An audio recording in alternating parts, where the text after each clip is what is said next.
Hi, my name is Nicholas Johnson. I write TheGunBlog.ca, and I'm going to read you this article. Why gun owners oppose Trudeau's attacks begun in May 2020. Environics survey.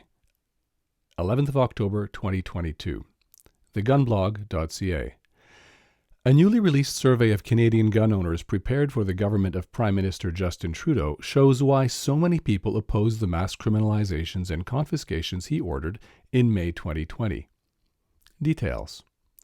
Environics Research Group ran the survey in February and March, and Government of Canada Publications shared the 100-page final report on its website last week. Although 77% of respondents to the online portion of the survey supported Trudeau's crackdown, gun owners speaking to researchers in small groups rejected his assault. Environics said, quote, "Most expressed opposition to the ban.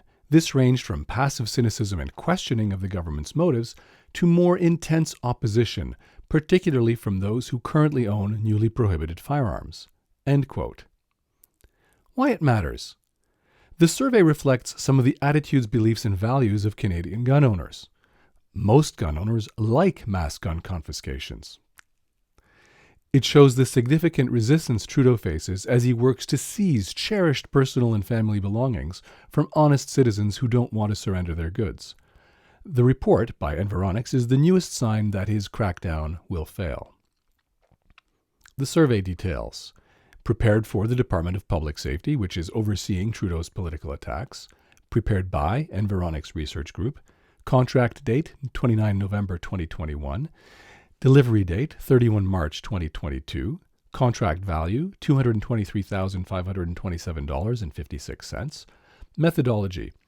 Online survey of 2,001 firearm owners in February and March 2022, followed by 12 Zoom video meetings of 6 to 8 invited respondents across Canada. A total of 89 people participated. The survey was based on a self-selected sample of respondents, not a random sample. Ecos Research Associates, Inc., whose president has said he hates guns, also participated in the research. Refusal to participate. A small percentage, 7%, of surveyed gun owners told the researchers they refused to participate in the mass confiscations. If that represents all targeted gun owners, it means tens of thousands of people are opting out. It's possible that many more intend to abstain and didn't tell the researchers. And you'll see there's a table of reasons for refusal to participate in confiscation program. Note on misleading language. The researchers copied Trudeau's dishonest and misleading language. They referred to the popular rifles and shotguns he wants to confiscate as assault-style firearms. They referred to his promise to offer tiny compensation to confiscation victims as buyback. 750,000 to 2 million gun owners targeted.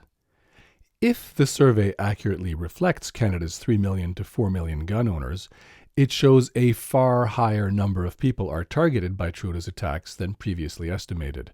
Quote, half of firearms owners, 49%, report that they definitely or probably currently own newly prohibited firearms that they think could qualify for the federal government's buyback program. End quote. Using a low estimate of 1.5 million total firearm owners, half of that means 750,000 people are targeted by the crackdown. Using the high estimate means 2 million Canadians are targeted.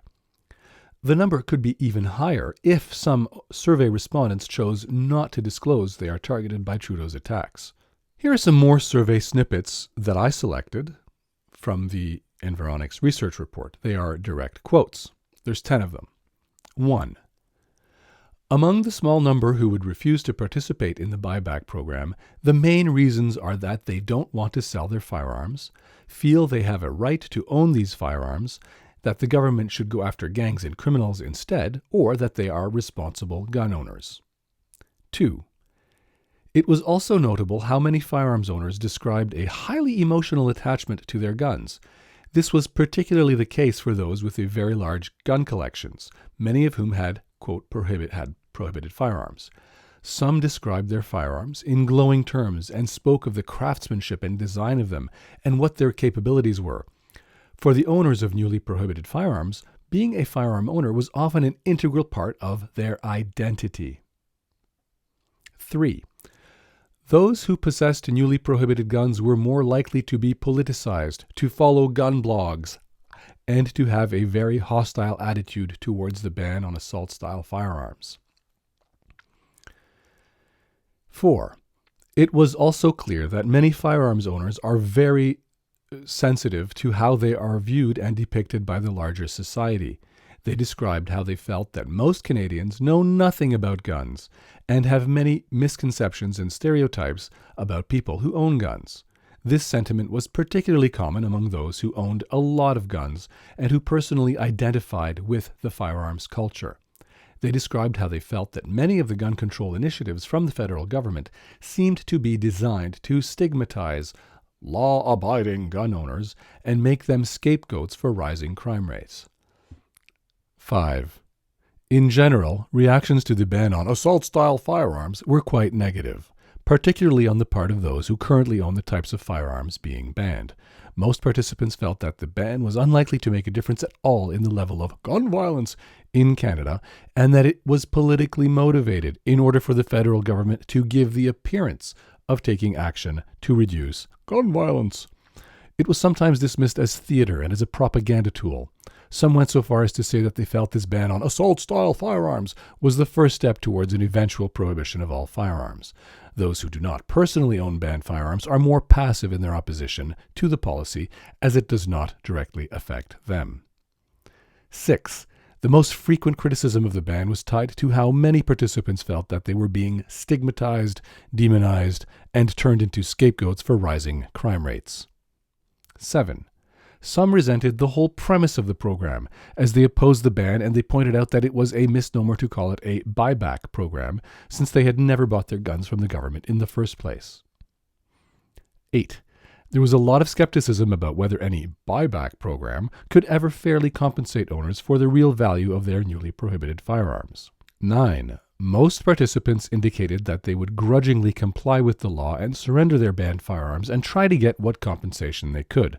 They noted that they and the vast majority of firearm owners were law-abiding and would follow the law to the letter even if they disagreed with it. However, some hinted that they might hold on to their prohibited firearms and wait to see if there was a change in government. They assumed that the ban might not be permanent and that a future government might revoke the ban, in which case they could go back to using it. 10. References to safety and safe in the taglines were viewed particularly negatively. Participants noted that gun owners already take many precautions to be safe, and that the ban and the associated buyback program will do nothing to make Canada safer. They felt that the use of words like this just imply that gun owners are unsafe, and therefore they will further stigmatize gun owners. Most gun owners, whether they own a prohibited firearm or not, reacted negatively to the idea that the ban and buyback was going to increase safety in Canada. Thank you for listening.